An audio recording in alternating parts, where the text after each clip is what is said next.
First of all, you don't know me. We're all about that high school drama girl, all about them high school queens. We'll take you for a ride in our comic girl, drama girl, cheering for the right team. Drama queens, smart girl, rough girl, fashion but you're tough girl. You could sit with us, girl. Drama queens, drama queens, drama queens, drama queens, drama queens. Oh, I mean, we both got on the Zoom and took a deep breath. This was emotional. Yeah. Guys, we're back. Season 6, episode 4, Bridge Over Troubled Water. The episode aired September 22nd, 2008. There's a lot going on. Yeah, it really, like, I don't want you guys to think this is going to be like a really down episode of Drama Queens, but I think we're both like recovering from this episode.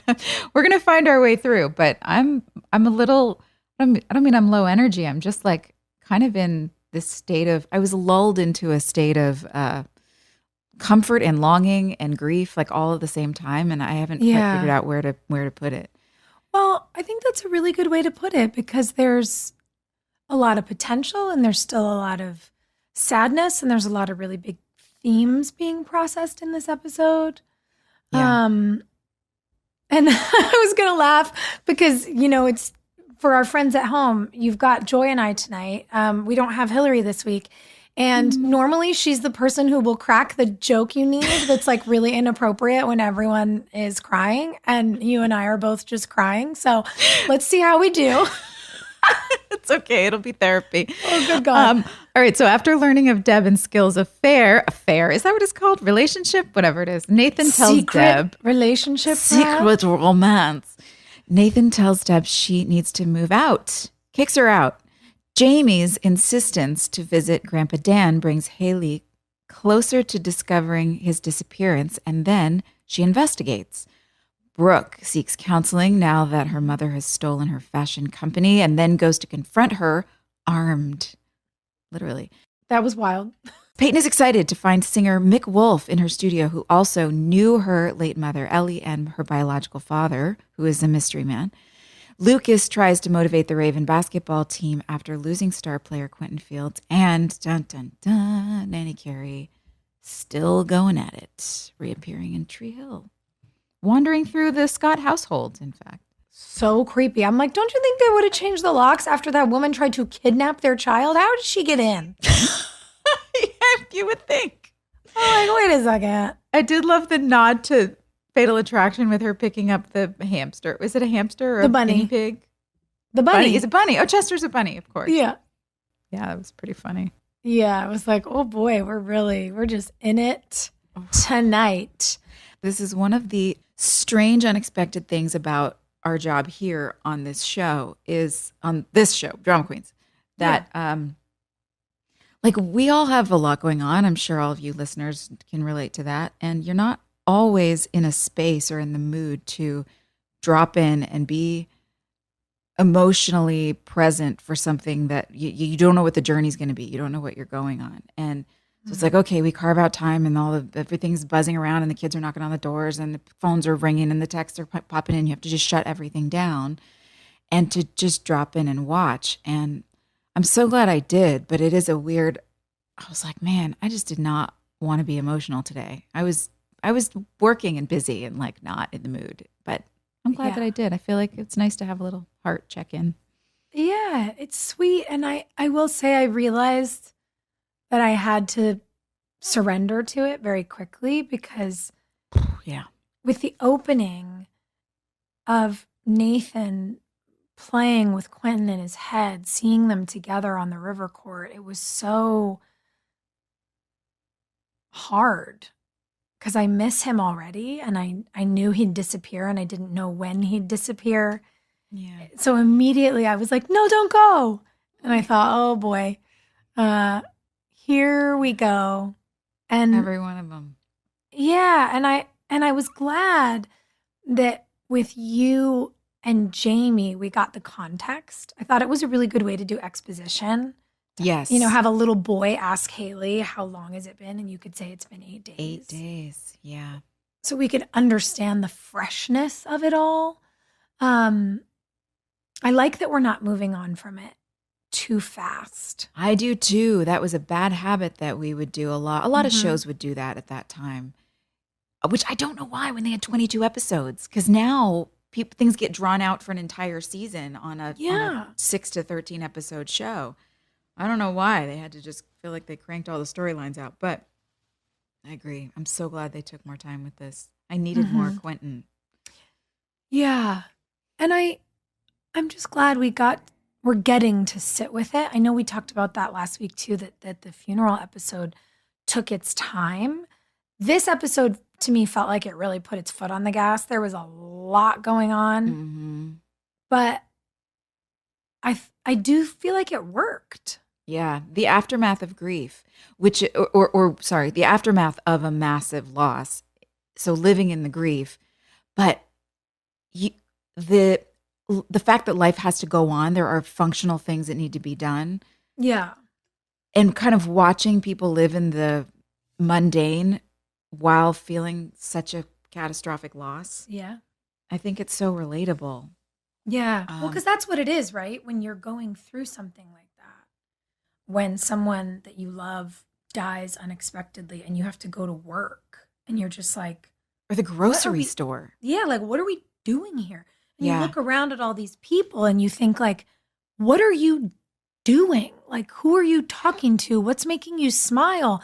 Yeah. Everything is broken, but for most people, it's just not. Just a normal day. It's for you or your circle. And I think that I don't know, it's something that's, I think for everyone who's ever lost someone, this feels sadly familiar, but really, probably really tender. Life is fleeting. Our time here is short. To honor the fallen, we must live our lives well. This is Lucas's quote at the beginning of the episode. It's really good. And the boys on the basketball team really jumped like that. I mean, that's what got me. Like every time the Ravens were on screen, I was crying. Yeah. And Quentin's mom coming in. To Dawn Lewis. God, I mean, Dawn is just so incredible. But as this character, her coming in and reminding these young people, like, you have to keep going and you get to carry him with you. Yeah. It's such an important lesson. Yeah, she addressed it. Like, don't feel guilty that you're playing without him or that you're leaving. Don't feel like you're leaving him behind. We're actually carrying him out onto the court with us. Yes. You have to go out and play. That is the hardest thing to do after losing somebody, after a big loss, to just like get back up on the proverbial horse. It's just such a not eloquent or sufficient enough metaphor for this. But I loved that she did that.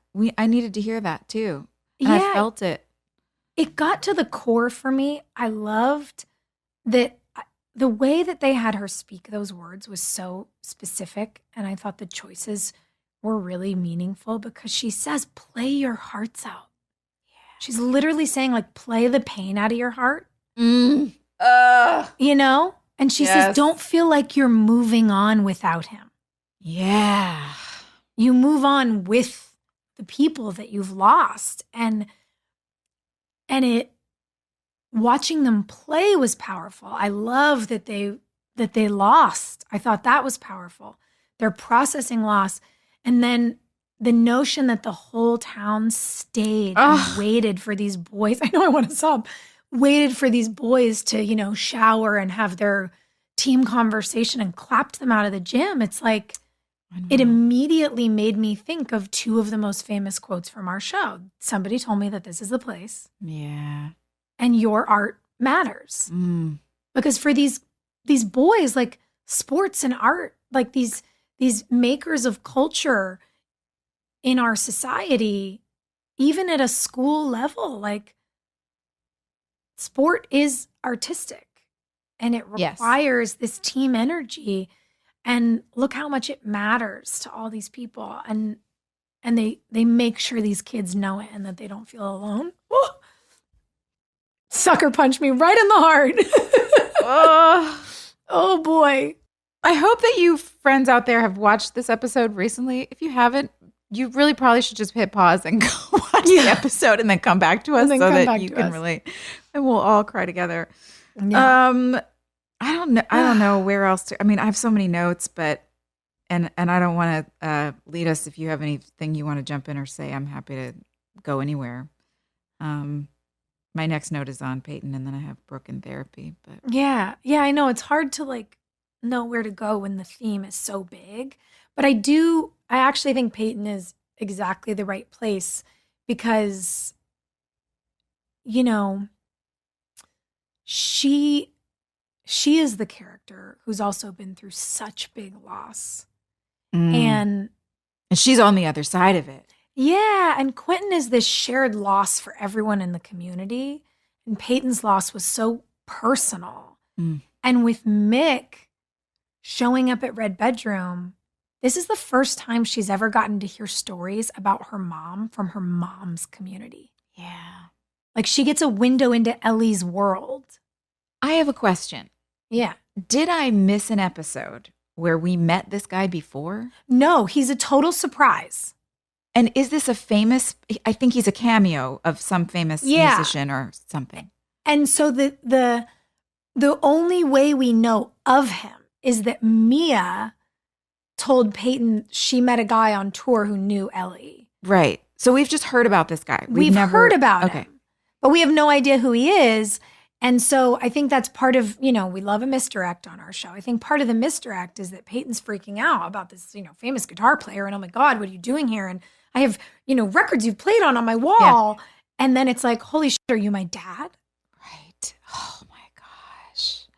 And I love that they keep the mystery of it going. And I thought he did a really beautiful job sort of dodging the question, but creating this intimacy with her that really does feel quite tender and parental. It doesn't feel like some guy hitting on a young girl. It feels like not at all. Something special.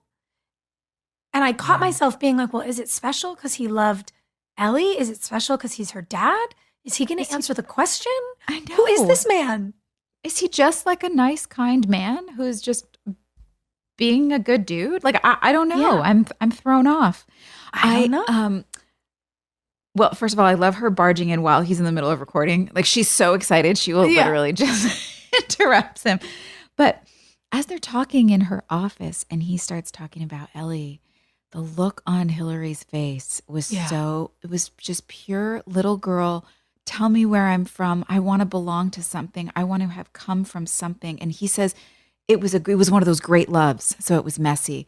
And the way I interpreted the look on her face was just like, what the when somebody tells you something about yourself that means so much, it's a confirmation of everything you've ever hoped was true. And she just was like, I came from a great love. For someone who's so romantic as Peyton. Yeah. She's such a devastating romantic, I think. Yeah. I don't think she would ever claim that she is, but that's my opinion about her. It really made my heart happy to see that.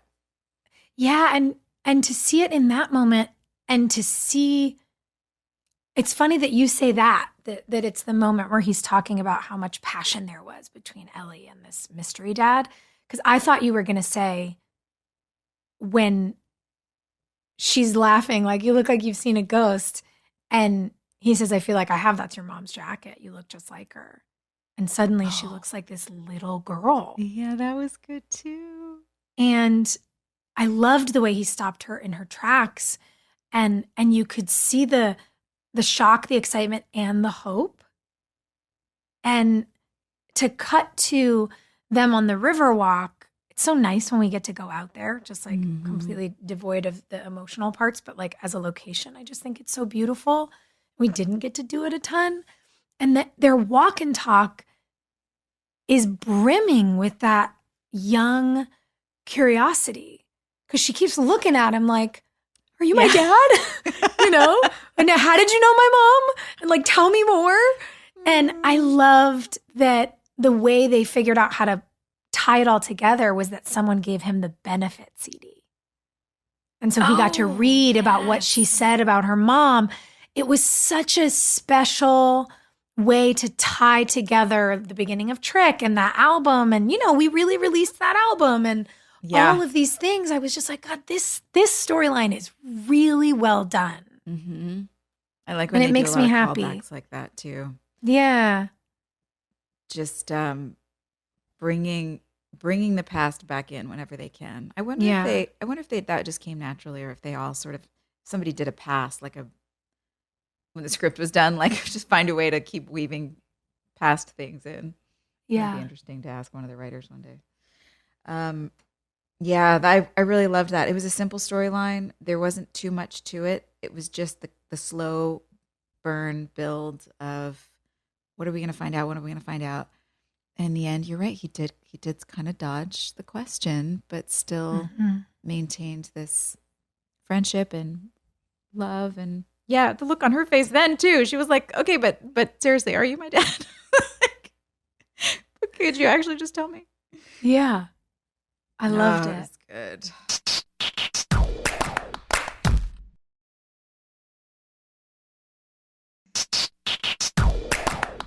And I thought it was really interesting that when we finally get to the end of the episode and she just asks Yeah. him saying, what did he say? Wouldn't that be something? Wouldn't that be something? Wouldn't that be something? It would be something. That's what I mean. She's looking at him like, yeah. I'm like, so is it a yes? Is it a no? I need more from you, sir. But I love it as a cliffhanger. I love him saying he's going to stick around and record. He wants to do a project with her. Yeah, he's going to stick around. I don't remember where this goes. Me either. No idea. I'm really, really curious how long we get to keep him and what we're going to find out. I'm sort of afraid that it's not going to be him. I don't think it is. Isn't it Kevin Kilner? Well, Kevin Kilner was her dad. Her adopted dad. dad. Yeah, right. Sorry. Okay. But I'm really wondering who. I don't know. I think maybe it is because, I mean, this is Peyton's last season on the show anyway, so I think they sort of have to tie up this storyline. So maybe it is him. I am so curious. I love when we get to be surprised. Mick Wolf. Yeah. Mick Wolf. Like Mick. Yeah. And then you go in the completely not sweet direction of parental relationships. Mm-hmm. That was with where me and I was Victoria. going. Yeah. Brooke boy. in therapy. Okay. Before we even get to Victoria, this is my least favorite kind of therapy. I'm watching this woman well, first of all, she seems a little like superior, which kind of is irritating to me, but I can get over it. But then she's basically just, it's the rhetorical, I wish I'd written down one of her quotes, but it was basically like, that's very normal. It doesn't really matter what I believe. It's what you believe. Like, yeah. Oh, I know what it is. I know what drove you hate crazy. Okay. Well, first of all, again, the tie-in that this was Haley and Nathan's therapist. Oh, right. Why did they make this woman play British? She's not. I don't know. And that's why she seems sort of holier than thou, because it's very like, well, what happens to people is like, it's so aristocratic and weird. Is it? Is that how it goes? I didn't know. Oh, do you feel sad about your mummy? Like, it's so bizarre. But Brooke is sort of explaining all of these things, and it really does sound Shakespearean. It sounds like a wild... Absolutely.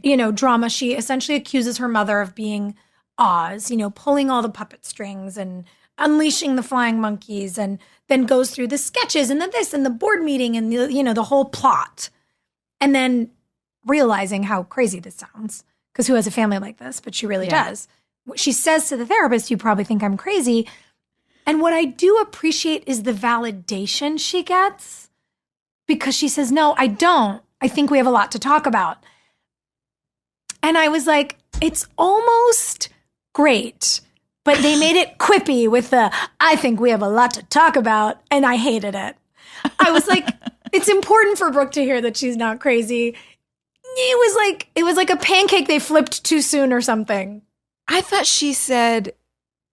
her response to that was, it doesn't matter what I think. It matters what you think. Isn't that when she said that? Or was that earlier?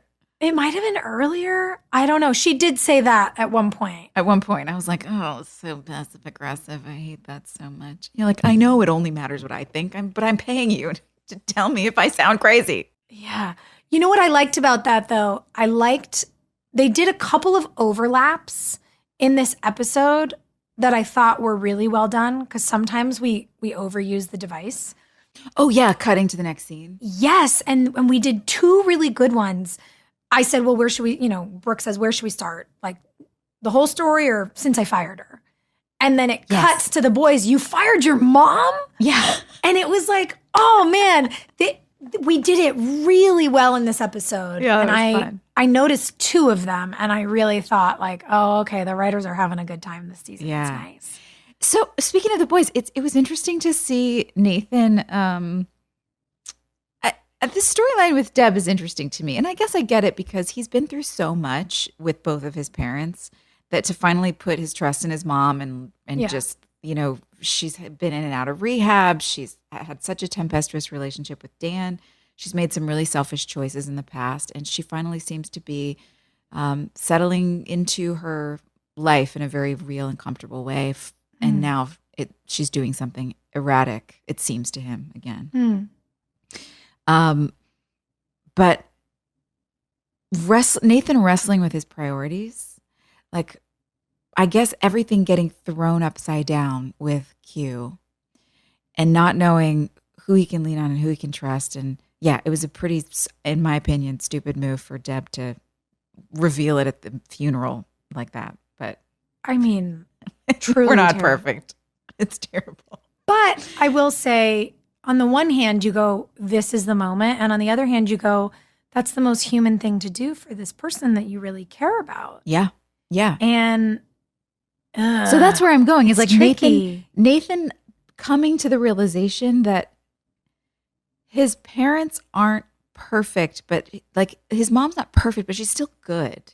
Yeah. Like I feel like that was an important moment for him to get to that place where he wasn't just compartmentalizing everything about his parents. It was like something about Q's death just broke open this spot for him to just go, okay, eventually, by the end, to just go, okay, I have to leave room for error. There just has to be room for error.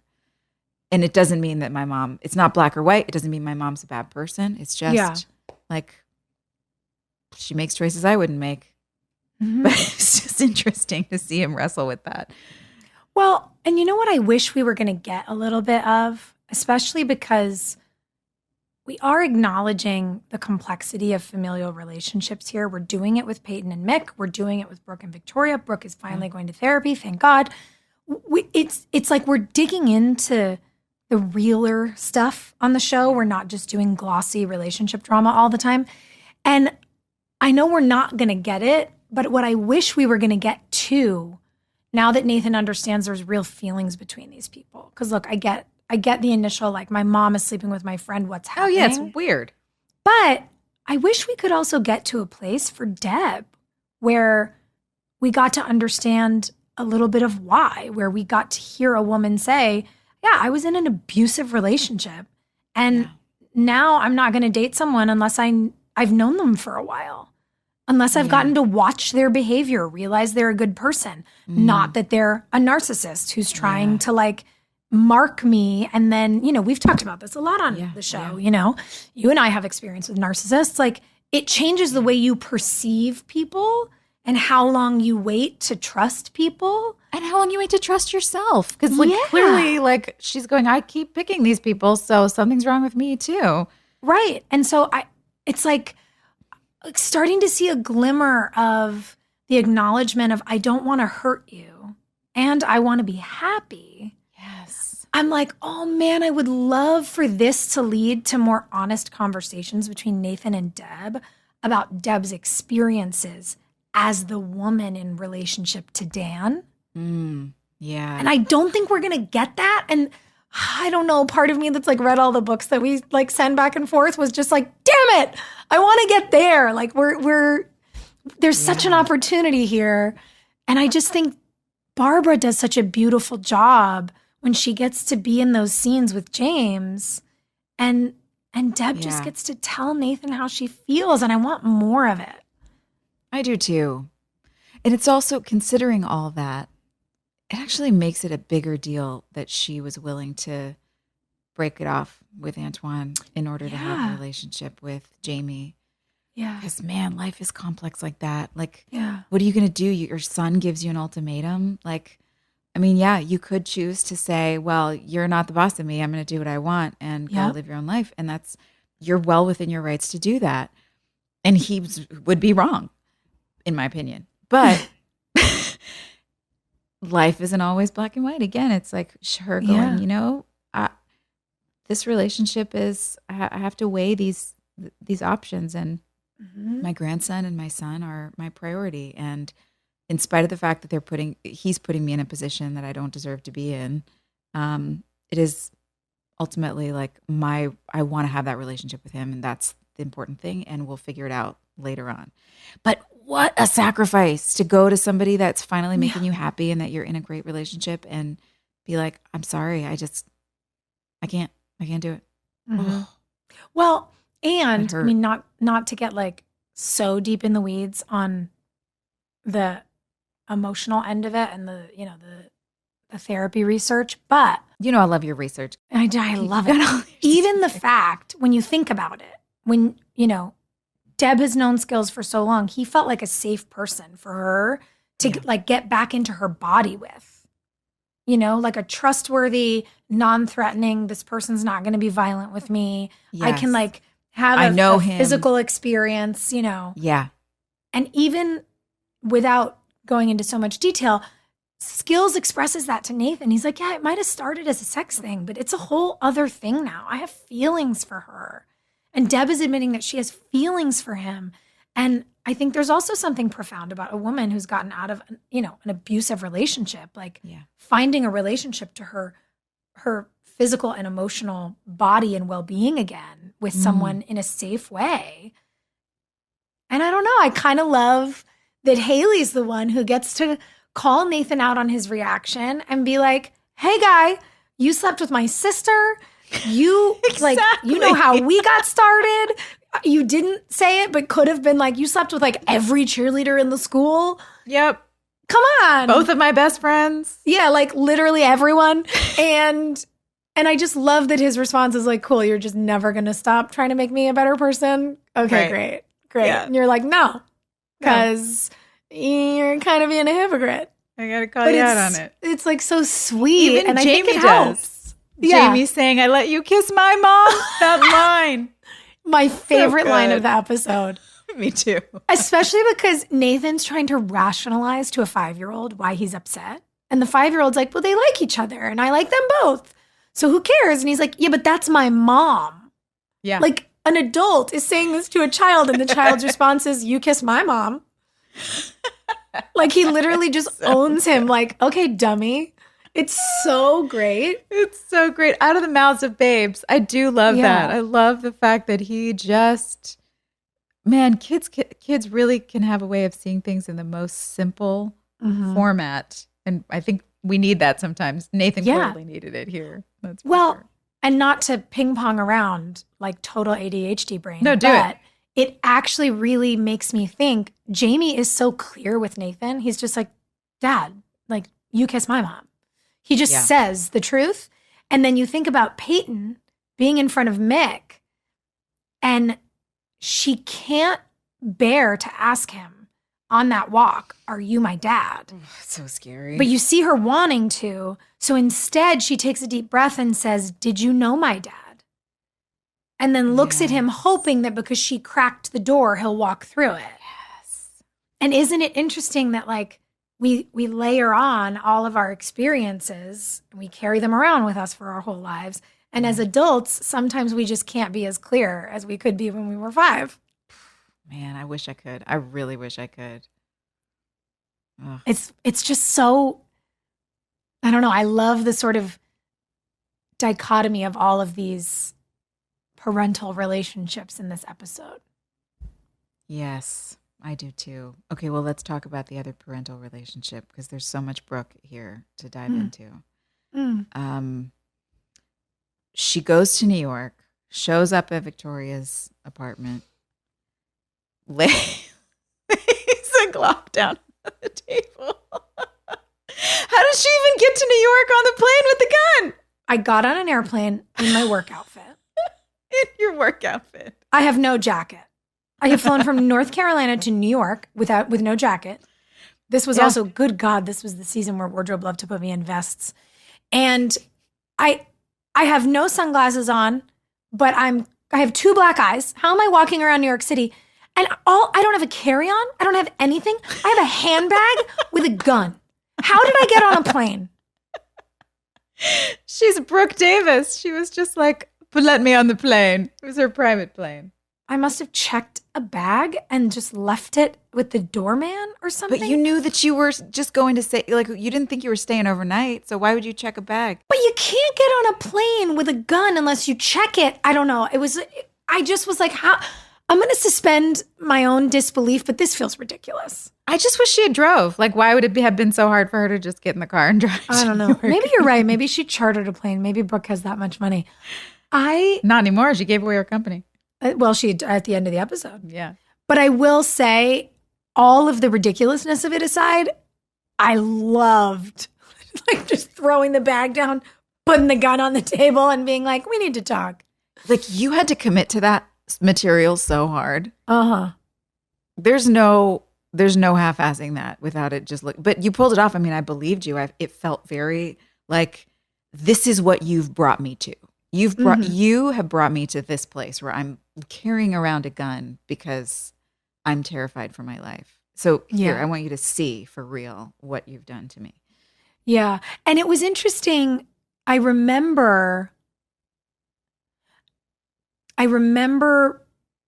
wanting to make sure that it would feel honest, but it wouldn't feel melodramatic. Yeah, that's hard to do. Oh, there's like such an opportunity to be like, you've reduced me to a shell of myself, you know? And it's like, oh my God.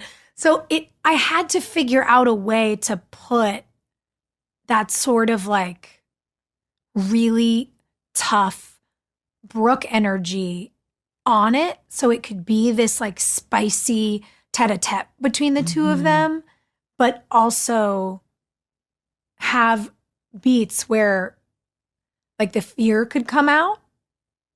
And I remember, I just remember like really wanting to get it right and being so happy getting into it with Daphne because we just have such good chemistry. Yeah.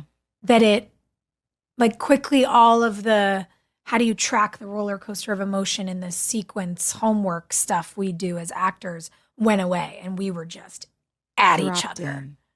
Yeah. Yeah. And that felt cool.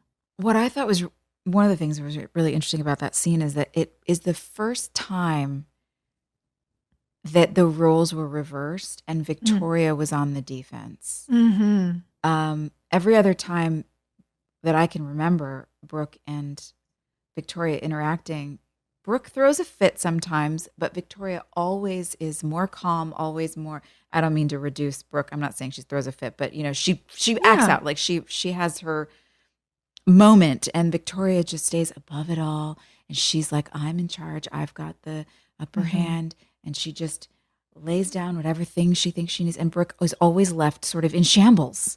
Yeah. Like, what just happened? I came in hot. I was right. I had been wronged.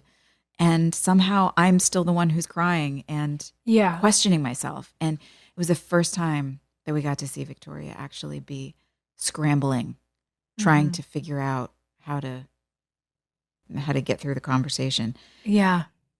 Well, and so many things were so telling that her first question was, did you go to the police?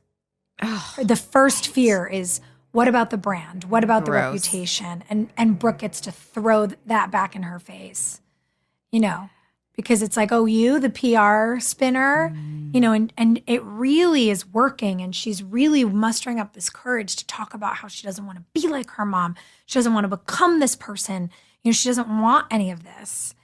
And then Victoria really hammers her with this thing that is so cold and so cruel, but freeing. she doesn't say it in a cruel way. That's what's so interesting and why Daphne's such a great actress. She could have said it in a way that was mean and like a vendetta. But no, she just that's pure narcissism. Again, just really believed that she was a victim. And she was thinking that this is going to help explain to you why she treats you so badly. Yeah. But it had the opposite effect, which was really cool.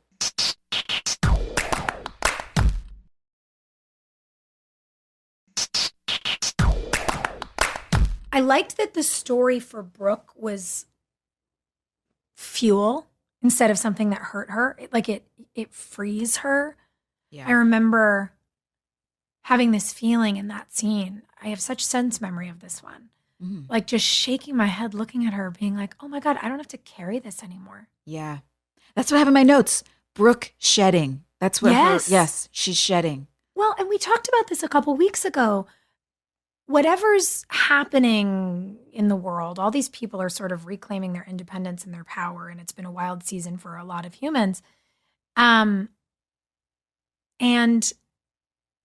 we talked about the aha, at least it has been for me this year, of learning to not be, just to carry everybody else's stuff, to not be so worried about being a people pleaser, to not be so worried about making everybody else happy, even if I'm miserable. And I don't know, it felt resonant with me in a way now that I was like, oh yeah, that feeling of going, oh, I don't have to carry this anymore. This isn't about me at all. Yeah. Bye. And Right. and it's so important. And I don't think I knew, I remember it feeling so good for the character then, but I don't think I knew how profound it felt in my life yet. Yeah. And it's cool to see it now. I don't know. I really, looking back on it, like the way this whole thing went down. And I like that before Victoria tells her the whole thing about this accidental pregnancy and she never wanted to be a mom in the first place, and they had a daughter and not a son, and all this stuff that's really dark, that she actually admits her jealousy. She goes, oh, I was a failure as a mother. You got everything you ever wanted, everything I ever wanted. And Brooke gets to know that her mom's just been jealous of her this whole time. Oh, Unreal. it's heavy, but it is freeing. It's so freeing. This scene, it's one of my favorite Brooke moments, I think, in this show, because you were, I know we use this phrase a lot, dropped into your body. But the difference here was, I feel like you really allowed Brooke to not have processed this enough to get haughty with it. That might be too dramatic of a word, but where you feel really proud of yourself for standing up for yourself and walking out of the room and doing the, your famous stop over the shoulder, give the last line thing, which is always so good. But you did all those things without that sense of, I'm proud of myself for doing this, because it's like it hadn't even hit yet. She didn't even have time to go, here's what I'm going to do, and I'm laying it down and I'm out of here. It was just pure guttural reaction. I'm just done. Oh, I'm just gonna go. Yeah. Because the difference is, it's not an I win. That's it. It's not I win. I'm free. Yes. I'm free. Okay. It's the aha moment. Yeah, she didn't need to win. No. She had already won. It's like the realization of like, oh, this isn't even, this is not even a fight. It's not even a thing. And then the win for her is to say, take the company. I don't want it. Yes. That's where she gets to win. That's it. Yeah. Yeah. But I don't even think it started that way. In the way that I interpreted that, and maybe you were thinking something different when you were doing the scene, but for me, it still felt like, oh, I'm not done shedding. Hold on. This is the last piece I need to unload. Well, because in a way, she realizes, oh, I'm going to cut the last cord. That's it. I'm going to cut it. I don't want it. And then she gets that last little moment. She gets her win when she says, congrats. Now you got everything you ever wanted. Yeah, like she had to just let it all go first and then like, oh yeah, this feels good. This is what I should have been doing all this time. And it goes to that quote that Lucas says on the basketball court, sometimes it's not about winning, it's about healing. Yes. So good, it ties all together. And that's what it is. And that, I think maybe that's why the scene feels like such a big deal to me now. Because that's it. When you put down all the shit you're carrying because other people told you were supposed to, or you put down trying to fix something with a toxic human because they're your family or your spouse or your whatever. And you just go like, wait, what am I doing this for? What am I doing? Is life supposed to be this hard? I don't think it's supposed to be this hard. Yeah. To look around and say, I'm done now. I'm done doing the work. It's freedom. I have said that for years about like, I mean, it's out there now, when I left the group that I was a part of. And there was something that people keep asking me like, was it so hard to leave? Was it so hard? I was like, actually, no, walking away was the easiest part. The aftermath, dealing with everything is another story. But like walking away is the easiest part because when you realize exactly what you're talking about and you just like, oh, I don't want to do this anymore. Done. I was actually telling somebody the other day, Joy, you'll love it because we've obviously both been through it. But I was saying that like it started in the spring for me and then like through the spring and summer. Do you remember that Megan Thee Stallion song, Hot Girl Summer? Yeah. So like the group chat of like women going through separations and divorces like just kept growing. And then at one point someone renamed it Hot Divorce Summer. And I was just dying. I was like, the fact that we have this group chat that is literally giving everybody life and people are trading like recommendations for lawyers, sending each other like quotes from phenomenal writers. We have like a book club going. We're sending each other like really hilarious memes from like TikTok. It just got so great. And I was like, in this moment, while we're all processing this and we're going to get feedback from our listeners, I'm like, maybe we need to make that movie. I was just going to say that's a TV show needs to happen. Right? Or movie, like that's the rom-com Yeah. I want to watch is like all the women getting free. But it's like Hot Divorce Summer. Yeah. Divorcee Summer. That's funny. That's actually I'm not mad at it. like, okay, by the way, total sidebar, but First Wives Club, like, it was brilliant. But when I watched it, I was like, they were our age. That was supposed to be all like our age in that movie. It makes no sense. I know. Wait. Man, the 90s were crazy. The meme that goes around at Christmas, which like now is hitting the internet everywhere, that's like, if you're 36, do you realize that Kevin's mom in Home Alone is the same age as you? And I was like, wait a minute. Didn't she have like 8 kids? She did. I could not. It's so wild to me. It's wild. Okay, but the last thing I'm going to say, bringing it all back full circle to this New York jaunt for Brooke, I love the callback to our scene with Jamie. When I get in the cab and the guy asks me where I'm going and I say, take me to the airport. I'm going home to my family. Because Brooke is like, I just wish I had a family like yours. And he says, you do. Because you're my Aunt Brooke. You're my Aunt Brooke. That's it. I'm going back to my family. It really reminds you, all of us that you get to build it. You really do.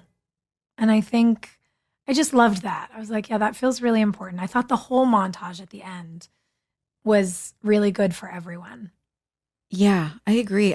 The notes that I have on the end of this episode, aside from music in big capital letters, because the music in this episode was, again, Lindsay Wolfington, so excellent. Yeah. Is the gestures we make, the rituals that we have.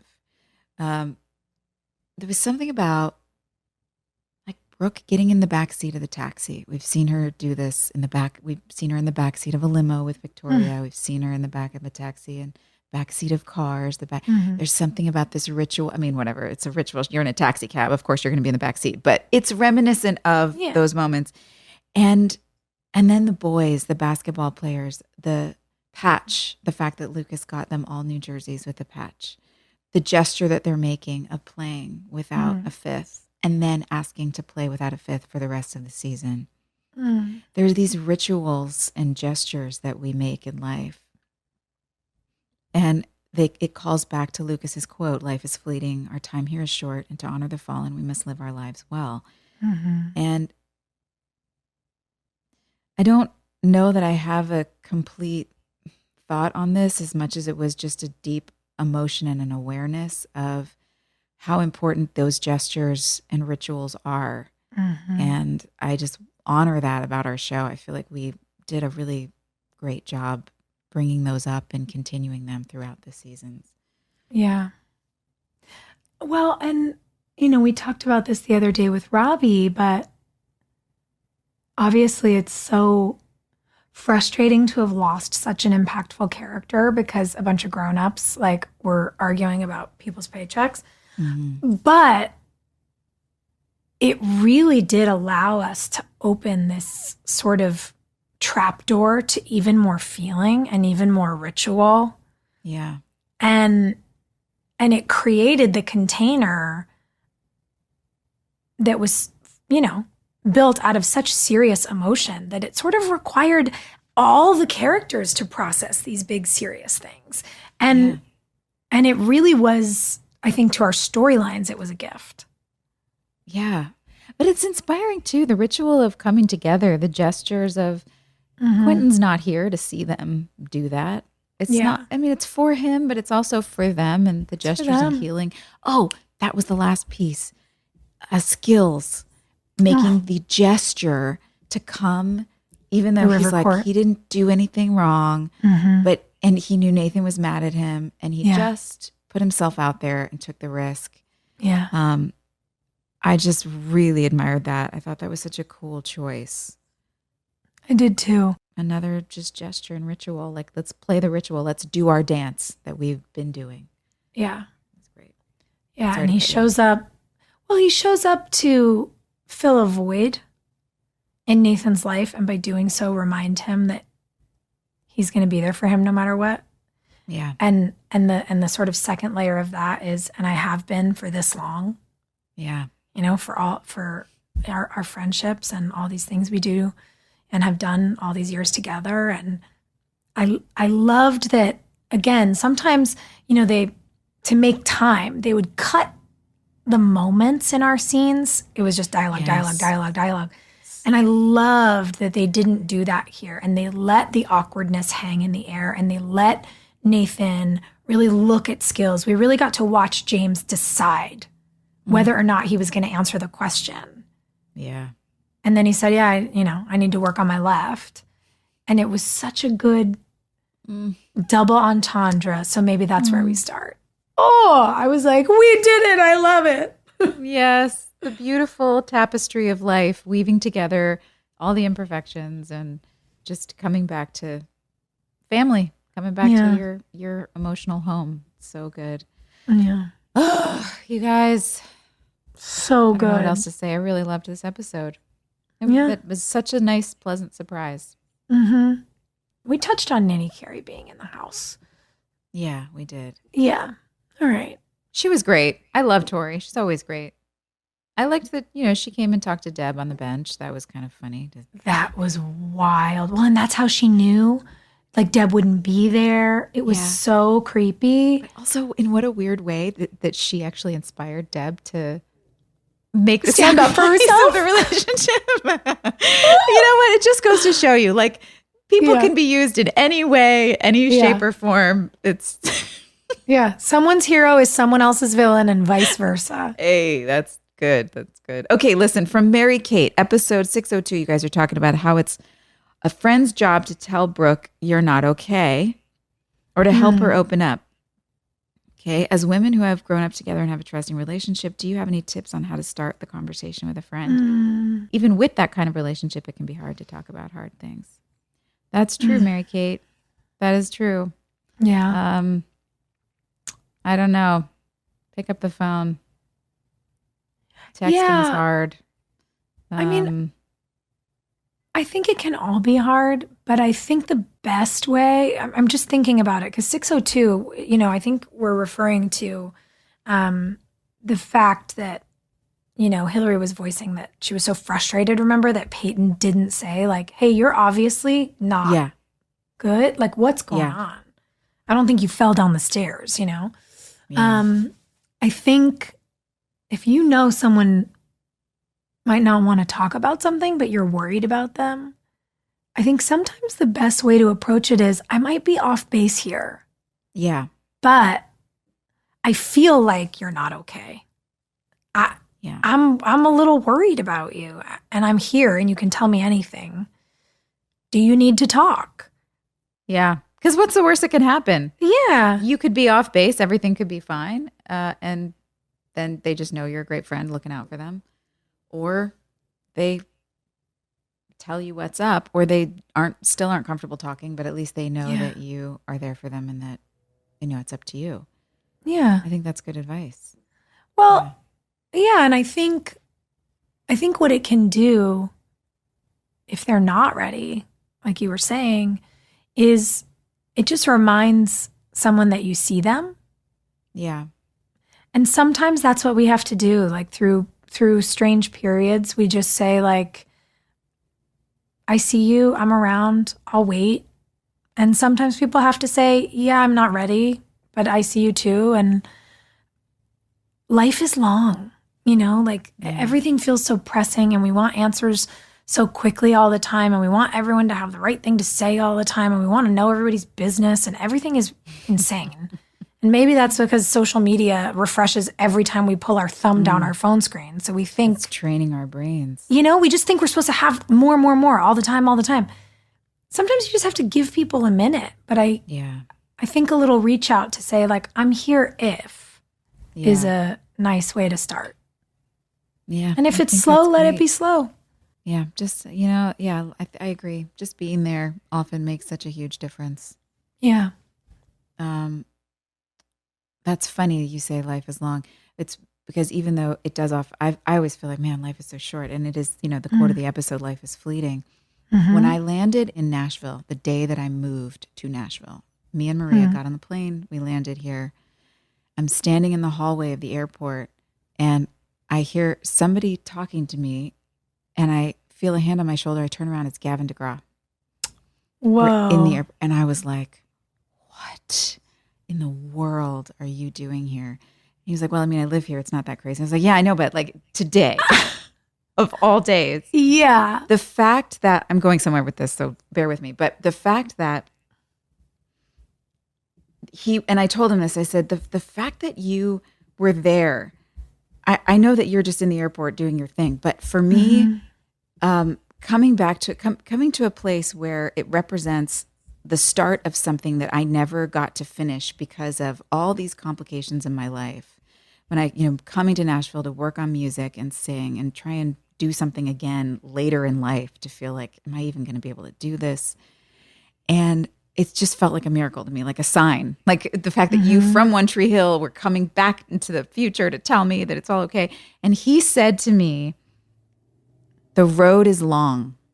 Mm-hmm. And that was it. It was like, I mean, he said other things, but like that was the takeaway that, yeah, life is short, but the road is long. Yeah. And holding on to those friendships and like you're saying, and just letting people know that you're there for them. And it's hard to talk about hard things with everybody. Mm-hmm. Everybody has it.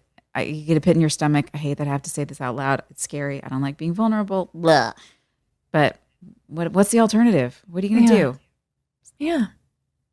We have to spin a wheel, and we have to spin a wheel, and we have to do an honorable mention. Yeah, I mean, honorable mention. Like, does Jackson not get the honorable mention for that line? It's so good. Oh my God, 100%. It was so good.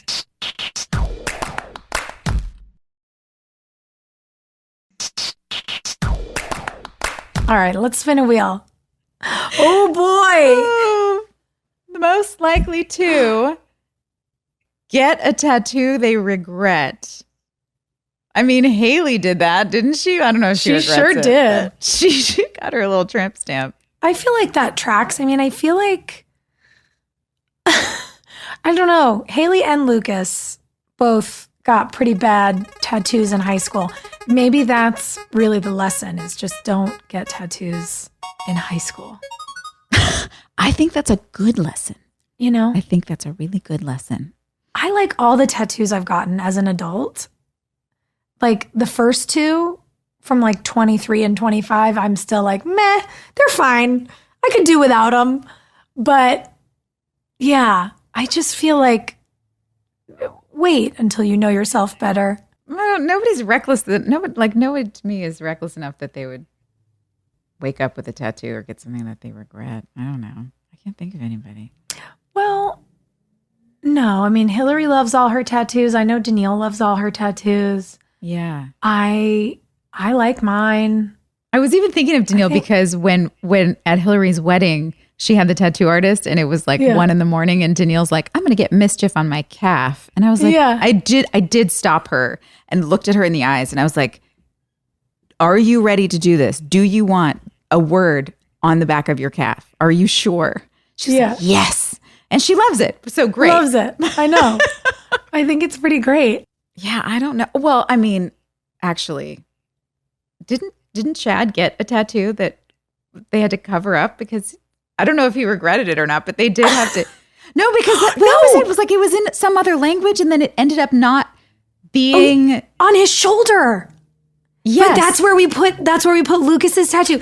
Yes, because wait, did it mean like, did he thought it means something and then it actually meant like fork or like silverware? Like, I feel no, that's I think that's in the show. But didn't he have? Oh, right. He had a tattoo and then had to cover it with another tattoo. Oh. And that's why we had to put one over it. Is that right? Yeah, it's been 20 that sounds years. about right. So I think, in real life, okay. I mean, look, I don't know if he would do that today, but he certainly did. Well, he didn't have a Haley around to pause him and say, are you sure? Are you sure? Oh, man. I did just find this quote and I would love to read it. It's so good. Okay. To love at all is to be vulnerable. Love anything and your heart will be wrung and possibly broken. If you want to make sure of keeping it intact, you must give it to no one, not even an animal. Wrap it carefully round with hobbies and little luxuries. Avoid all entanglements. Lock it up safe in the casket or coffin of your selfishness. But in that casket, safe, dark, motionless, airless, it will change. It will not be broken. It will become unbreakable, impenetrable, irredeemable. To love is to be vulnerable. I love that. And so, in the spirit of exactly what, Sophia, you were just saying about being there for a friend and letting them know, it's, to love is to be vulnerable. So it is the most loving thing that you can do, to just be vulnerable. If you can trust the person to handle that. So hopefully, you out there, Mary Kate, have some really great friends in your life that you can experience that with. Yeah, just give it a shot. All right, friends. Next week, we will be on season 6, episode 5. You have dug your own grave. Now live in it. Oh, boy. Ooh, sounds harsh. Wow, that was a great episode. I had a nice night. Yeah. Thanks. I loved it. Thanks. See you later, friends. Hey, thanks for listening. Don't forget to leave us a review. You can also follow us on Instagram at DramaQueensOTH. Or email us at dramaqueens@iHeartRadio.com. See you next time. We're all about that high school drama girl, all about them high school queens. We'll take you for a ride in our comic girl, cheering for the right team. Drama queens, smart girl, rough girl, fashion but you're tough girl. You could sit with us, girl. Drama queens, drama queens, drama queens, drama queens, drama queens.